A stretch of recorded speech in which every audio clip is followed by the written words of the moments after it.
Alright. Yes, I'm well aware that the original review was called Sauron Takes on the Galaxy, which was kind of a stupid title. Realistically, I should have named the review after Rosalina. Anyway, Mario Galaxy is an interesting game that originally released for the Nintendo Wii in 2007. Of course, I was all over it. Taking a bit of inspiration from a tech demo for the GameCube called Mario 128, Galaxy was sent out to bend the gravity of platformers going forward. Yeah, the problem was, gravity-bending platforming games and levels were already a thing at this point, both in 2D and 3D. Mario would really have to push the envelope to succeed here. Did this game succeed? Well, yes. This game absolutely dominated Wii sales. Mario Galaxy is one of the most popular 3D Mario games, to the point of me labeling it as the best 3D Mario had to offer, with Galaxy 2 coming in at a close second. Yes, Galaxy 1 was so damn good, it actually got an official sequel, which was incredibly rare for 3D Mario games. But what was so special about this game? Surely it wasn't just the gravity-bending platforming, right? Well, there's a lot to unpack here, and I'm currently working on 100%ing this game for a Let's Play. I'm past the Mario part, and I'm gonna take a break before I get to the next part, but yeah, I'll talk about that later. For now, let's get this show on the road and review this classic. Let's take on Rosalina! Time for a rematch!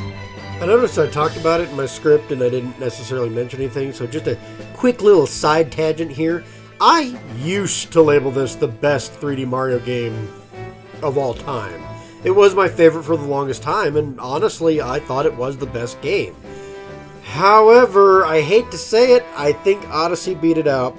And I should have mentioned that at the opening. Anyway, so the story begins as the Star Festival begins. A comet that only shows up every 100 years or so and drops star bits is near the Mushroom Kingdom, and the Mushroom Kingdom is buzzing because of it. Mario gets a letter from Princess Peach to join her at the festival, and she has a Luma for some reason. Mario heads over, but naturally Bowser crashes the party. Using a UFO, Bowser steals Peach's castle, taking it into space, where he plans to rewrite the cosmos and basically take over all of space. Yep. How did Bowser do this? Simple. The comet going by had a ton of power stars in it, so Bowser stole each and every one of them. Oops. Rosalina, the protector of said comet and Lumas, summons Mario from space, and using his help, Rosalina gains enough power to get her comet back up and running and go fight Bowser. With enough power stars, Mario reaches Bowser thanks to Rosalina, and a fight breaks out. Bowser is using the Grand Power Stars to form new planets and galaxies, with reactors and all that. Mario takes the Grand Star all back, and honestly, the last one, yeah, that causes the reactor to explode and form a massive black hole, killing everybody. Well, kind of. The Lumas all jump into the black hole, and with their powers, the entire galaxy with the Mushroom Kingdom in it was rewritten. Rosalina explains that Lumas are basically manifestations of stardust, which is why Lumas can become planets and even galaxies with enough energy. Everything has stardust, and since Rosalina watches over the Lumas as they are more or less dying to become planets and galaxies, she too will watch over Mario and company. This has some of the best writing in a Mario game that isn't an RPG, if I'm going to be honest with you. Bowser has taken things to a whole new level, and Rosalina is a fantastic character. Not even diving into her backstory, which is an unlockable extra, she is still a really cool and powerful character, all mysterious all the time. She's great, and I'm glad she's even playable in Super Mario 3D World. This is probably my favorite Mario character by a landslide, and since she's really fleshed out, that helps. Not to say that I don't like the simple nature of Mario, Peach, and Bowser, but oftentimes they don't really do anything out of the norm. Overall, the story and writing are great. Mario vs. Bowser dynamic is easily dire this time around, and Rosalina is just the icing on that perfect cake. Still a simple story, but fantastically written. So after all this time, Mario Galaxy still looks pretty decent. In HD coat of paint, and this game really pops. The cutscenes are still in their original resolution, though. Yeah, I played the Switch version of this game, but still, this game looked good on the Wii as well. I love the aesthetics of the game, but I do have some gripes. The second galaxy you're likely to visit is a big tree, forest-like place with bees and introduces Bee Mario. In the second to last set of levels, there is a carbon copy. They mirrored it and it, has an autumn theme, but still, they're basically the same galaxy. Different objectives, but visually very similar. Well, those are the gripes. Now for the good. Mario and his power-ups look pretty good, honestly. Yes, power-ups. You heard me. For the first time in a 3D Mario game, Mario has more traditional power-ups at his disposal. Sure, the caps in Mario 64 kind of counted, but these are more like the 2D power-ups. Fire Mario is finally back and looks just as cool. Mario's Power Star power-up makes Mario look like a rainbow, and the star's different than the Power Star design, which is a really nice touch. Bee Mario is silly, but Boo Mario looks great. Ice Mario looks amazing in this game, and it's basically Mario, but completely clear like he's made of water. Spring Mario is dumb though. Hate that one. Other characters like Rosalina and some of the boss fights look great. I believe Captain Toad makes his grand entrance here, along with a few unique Toads, some of which return later in games. The boss fights look great too. Dino Piranha looks good, and so does his fire version. The octopus boss looks like a big version of the Space Goombas. Mega Legs looks really cool, and easily is one of the neatest boss fights because of how big he actually is. And Bouldergeist is an amazing design too. The top guy is kind of forgettable though. Oh, and Bonefin, he looks really nice. Lastly, the music of this game is amazing. Some of the tracks are orchestral and sound so grandiose. Seriously, this soundtrack is actually one of the best soundtracks on the Nintendo Wii. There isn't a track that I dislike in this OST, and it's literally that good. One of Mario's best tracks, and yes, I'm talking the entire franchise, is the Good Egg Galaxy and Gusty Garden Galaxy tracks. They're such good highlights. Overall, this game has it all. Charm, presentation, soundtrack, everyone is really well dressed. Heck yeah. When talking about the gameplay, every so often Mario kind of wants to do circle motions for no real reason. That's it. That's the only issue I could find. Mario jumps really well, the long jump is back thankfully, and he controls super well. Possibly better than ever up to this point. I think Odyssey and Bowser's Fury beat this out, but back in the day, this was some of the best controlling Mario had to offer. You know that sideways somersault that Mario does when he kind of runs in one direction and then immediately changes directions and then, has that kind of high jump? Yeah, that jump is way easier to do here. That being said, Mario does have some new moves as well. He can spin now, which works as an attack or an extra boost while jumping. Simple, but an amazing move. Mario also has a cursor-like mouse object, which is where the Wii's motion controls kind of come in here. He can collect and shoot star bits with it. He can grab special stars as well. There's a few mini-games like surfing and ball rolling he can do, like, with the Wii remote. Yay! They work fine overall, but they're also not super intrusive either. They aren't required to beat the game or anything like that. Fire Mario is awesome, but on a time limit. Shooting fireballs in a 3D space is a little awkward, but overall not terrible since you can spam multiple fireballs at once. Ice Mario is also timed and allows Mario to walk on water, making ice underneath him. Think of it like creating platforms. He can also do this on waterfalls the 1 or 2 times it's needed. Just walk or skate over the water to make ice. And like I said, it's a platform, which does kind of stick around after Mario turns back to regular Mario, now that I think about it. So there's definitely some use there.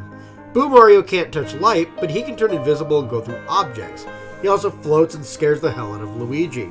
Bee Mario floats in the air and can land on platforms that Mario can't. He can also climb in honey, which can be useful, but he can't land in water. Mario's flying power-up can only be used in one level and in the hub world. It is literally the best controlling Mario has ever had while flying. Yeah, too bad. It works like swimming, but, in the air. Too bad there just wasn't more use for it, actually. Swimming isn't too bad here, since you can spin underwater for a boost in speed, and can swim slower for better control. Alright, I'm avoiding one of the power-ups. Look, I hate Spring Mario. There, I said it. Mario bounces all over the damn place and can do a super jump. The timing to get Mario to do a super jump is kind of picky, which is why this power-up sucks so hard. Also, moving Spring Mario is a pain in the butt too, since again, he's kind of bouncing all over the place. I hate this power-up. It's more like a downgrade for some extra height. Overall, outside of the one power-up that isn't impossible to deal with, just annoying, the gameplay is fantastic. Mario has never moved better. Up to about 2007, give or take. So, do I really need to say anything about Super Mario Galaxy's level design? They aren't as open as Mario 64 or even Sunshine, but they are fantastic. There are some levels built to explore, but for the most part, a lot of the levels are more linear, which not only harkens back to the days of old, but they also would paint Mario for the future as well, inspiring not only Mario Galaxy 2, but also Super Mario 3D Land and 3D World as well. There was still a room to explore though, and each level does have a hidden star I'll talk more about later, but the levels are pretty straightforward. This isn't a bad thing, mind you, but some people like more exploration over linear design in 3D games, and while I like both, I get a change like that can kind of feel bad. Still, the levels aren't that bad. There's some levels with one act and some levels with 3 or stars to collect. Basically, acts are like stars. The levels with one act or one star to collect are pretty simple adventures. They possibly have a minigame to collect for 1 star, and that's usually it. Nothing more to it. The 3-act levels are a bit bigger, and each act, or star, as you going through different planets and parts of the level for said star. This is hinted at as usually the planet you have to explore on the 3rd star is still visible during something like the 1st star or the 2nd star way in the distance, so you're not completely blindsided by anything. The planets sometimes follow certain themes, while other times you could be wandering a lovely autumn forest only to be jumping on some weird gravity blocks way out in space. Just my way of saying, don't think you know what to expect just because the 1st or 2nd star, has a certain theme, and then you reach the 3rd one and oops, theme didn't follow through. That being said, some levels are all about that theme, like the desert or fire galaxies you explore in the game. Either way though, the levels are never boring. And yeah, I'll put that as a positive. Going after the original 3 stars in a 3-act level, most of the levels don't wear out their welcome, which is nice. They have you doing different enough tasks throughout the level. The boss fights are improved as well. You usually fight most of the stage bosses twice. One easier variation and then one harder variation later on. Take Dino Piranha for example. First boss you fight and he's pretty easy. Smack the tail to damage him. Easy enough to understand. Now take him and add fire. Oh yes, it seems simple, but adding fire makes the fight so much more complicated and difficult, as the fire version is one of the last bosses you can actually face down for a star. The fights for the Grand Stars are pretty tough too sometimes. Sometimes you fight Bowser Jr. in a machine that he has, or directly with his airship. And sometimes you fight Bowser himself. Bowser Jr. is fun. His first fight is with Mega Leg, which is easy but looks really cool since Mega Leg is a massive part of the stage and part boss fight. The airship fight is fun but less spectacular, and the last one is just a returning stage boss. The big octopus you could possibly fight in the first galaxy returns here and is much more aggressive. The Bowser fights are decent and feel like you're actually fighting him, and they get harder as you progress, similar to Mario 64, but they feel more grandiose. Bowser wants to use fireballs and jump on Mario, but Mario can trick him into hitting glass with lava underneath it, and then beat Bowser up with a spin attack while he's running around with his tail on fire. Overall, the levels are pretty good. They're fun and well designed. If you're just trying to beat the game, you shouldn't have too many issues. 100% beating the game might be a bit of an issue though. There are a few things to consider. Each level has a secret star to collect. This is either something off the beaten path, a secret path entirely, or a Hungry Luma. Hungry Lumas are paywalls you need star bits to bypass. You feed the Luma and it becomes a planet with a hidden star on it, which isn't too awfully bad. At least they're optional and often not too stressful to complete. There are hungry lumas outside of all the main hubs as well, to unlock more one-shot galaxies. Fun! Now for the comets. Comets are something that will show up occasionally near a level with 3 stars. The comet will spice up one of the previous stars for you. You need to race sometimes, there's a time limit, things move faster, all of which are actually really dull, except for maybe the races. No sweat to complete them, but again, it starts to kind of wear out its welcome when you're just recompleting one of the previous stars. And then there's the Daredevil comets. These are a pain as they give you 1 hit point and you're all done. Get hit, you die. They normally stick to boss fights, but every so often they'll do a normal mission. Special mention to Boulder Geist for this one. He's a challenging boss, but really fun, right? You find him in a haunted galaxy, you throw these bomb ghosts to blow him up. However, there's so many moving parts to this fight, getting hit seems unavoidable at times. Good luck on the Daredevil run where you can't get hit without dying. Easily one of the hardest stars in the game. Another challenge is the green stars. Hidden in 3 different places, you can find green stars. One is hidden with a Luigi challenge. Luigi, once rescued, will occasionally pop up in a previous level and find another star for you. But then you have to save him again. This is also a way to get one of the hidden stars in the level. Anyway, one of these happens to be a green star. Another is in a galaxy with 1 act. Yeah, except kind of not, because Bayou Base actually has 2 stars for whatever reason instead of 1. Lastly, there's a hidden green star in the desert. Collect all of these for a prize. And that prize is more galaxies with minigame motion control challenges that are harder than the ones you've already encountered.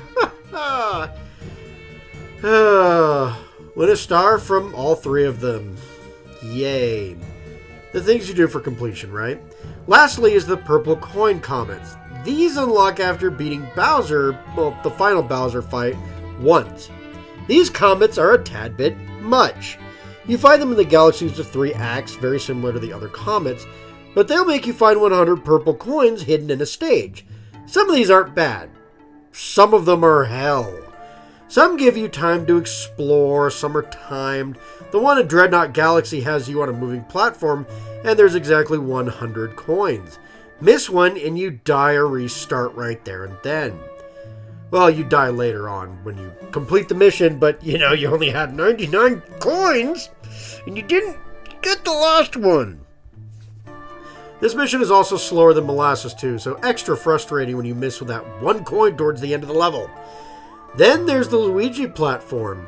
This thing is constantly vanishing as you explore it. But this is more of a fun challenge, and there are way more than 100 coins to collect, so you don't have to be perfect. It's still one of the most challenging stars in the game, but it's kind of a fun challenge, so I don't mind it too much. So to recap, each level with 3 main acts also has a secret star, a comet challenge, and a purple coin comet challenge too. Yay! The comet challenges are sometimes not very exciting since, it's the exact same mission oftentimes, and this can be a bit dull. Still overly not bad, but yeah, it can just be a bit repetitive. Oh, and you do unlock something for going all this way too. You get 120 stars and Luigi is unlocked as a playable character at the very end, allowing you to play the game again, but with a better jump and slippery controls. This is a fun reward. You also unlock Rosalina's storybook as you play as well. This is awesome and gives a touching backstory to Rosalina. In a game series not known for consistent lore, Rosalina is easily one of the more fleshed out characters in the series for this alone. She's awesome in the endgame too. Sorry, I adore Rosalina as a character. Either way, at least there's a reward for going the distance, and most of the game's distance is pretty fun. I'd just say that the purple coins can be a bit much sometimes, and the other comet challenges can be really dull. But for 120 stars, I'd say most of them is pretty fun. Bonus, you unlock a bonus level after beating the game with 120 stars as Luigi too. Dang, 240 stars is a bit much. But I'm going to be finishing the Luigi section on my Let's Play. I'm taking a bit of a break, but I am going to unlock that level. I haven't done it yet. But we're going to see how it goes. Alright, let's wrap this up. Overall, the story of Mario Galaxy is a bit more climatic and mysterious with Rosalina involved. The charm and presentation is amazing, and the OST is fantastic. The gameplay works incredibly well outside of minor issues, and the level designs are fantastic, along with some epic and fun boss fights. The only real issue is going all the way and grabbing everything. Some of the challenges are dull, and some are a bit more unforgiving than they really should be for a game like this. Still, the reward of a second playable character in the form of Luigi is fun, and Rosalina's backstory is a great unlock even if that happens more naturally. Overall, Super Mario Galaxy was, for the longest time, my favorite 3D Mario game, and for good reason.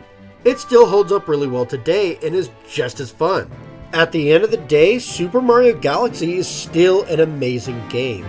It gets a very appreciated 9 out of 10. Galaxy was a testament to how good the Wii actually was. But that's all the time I have to talk about Mario Galaxy a second time. If you liked the video, like, subscribe, and commenting really does help my channel, guys. And I'll see you in the next video. Take care, my minions.